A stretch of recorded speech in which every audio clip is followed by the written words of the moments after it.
isku college dhigi jirnay oo nageeyo cali khaliif marka waa cajiib marka wax badan muddo 5 sano aan baan waxaanu ahayn dad isku maartay guri degan oo isku meel joogo oo is yaqaana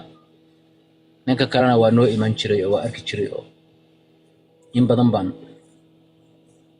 xaflada ku soo dhaweeyay xaflada dhaqan iyo ku suugaaneed marka xogaa nin ay ka haybaystaan oo nin laba go' guntan oo timuhu u shanlaysan yihiin oo timuhu hadda sabta ay yihiin oo shanadu halka ugu jirto oo markuu xafladda yimaado inta gabay ka tiriya markuu gadaalna ka soo gala horeyna oga sii baxu ahaan jiray oo xafladaha dhaqdhaqda ay aan joogin marka markii uu ka faani jiray inuu xafladda sii joogo markuu gabayga iyo mikrofoonku soo gaaro oo ka hadlo wuxuu oran jiray anigu waa baxaya markaas inta xafladda la joojiyo baa la sagoontin jiray dadka dhan inta u kacan baa iridda laga saari jiray gaarigiisa kursigiisa lagu sii ogaan jiray oo way weynayn jireen maadaama uu oran jiray anigu dhaqankii ummaddan aan xambaarsanahay buu oran jiray anigu dadkan dhaqankiisii milgihiisii suugaantiisii iyo baan xambaarsanahay buu oran jiray marka nin isla weyn buu ahaayo dhaqanka ku adag oo balaayo ah marka midda kale nin diinta aad u yaqaan weeye intii loo baahday yaqaana ninkaas you can imagine sida uu diinta u yaqaano marka hadii nimanka kuwaas halkaas gaariga doorka ku jira waxa yaabaha noocaasna waxa keenay hoggaan xumada ummadda hoggaanka haduu ka baabao ka hoogo ka bao taasay u baabaadaa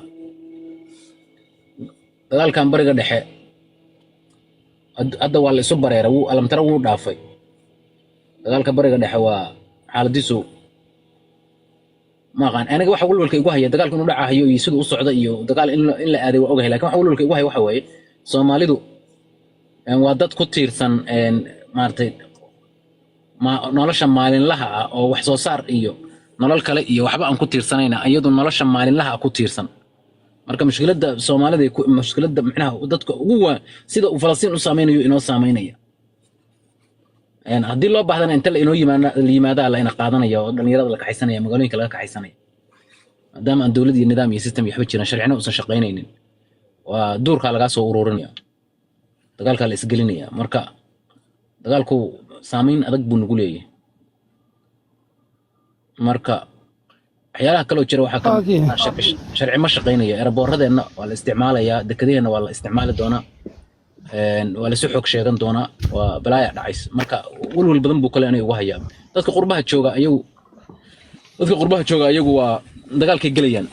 wadamada maartay qaaradda Amerika iyo Yurub oo dadka jooga waa la ciidamaynaya dadka ugu horeeya waa madowga ah fariimaha hore galaya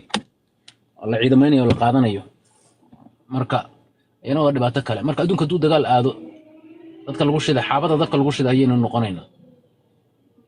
qaasatan dadka dhalinyarada ah waa la gelinaya dagaalada qofkan xaw ahaa marka ku soco ninka la dagaalku iyo qofkii kaleba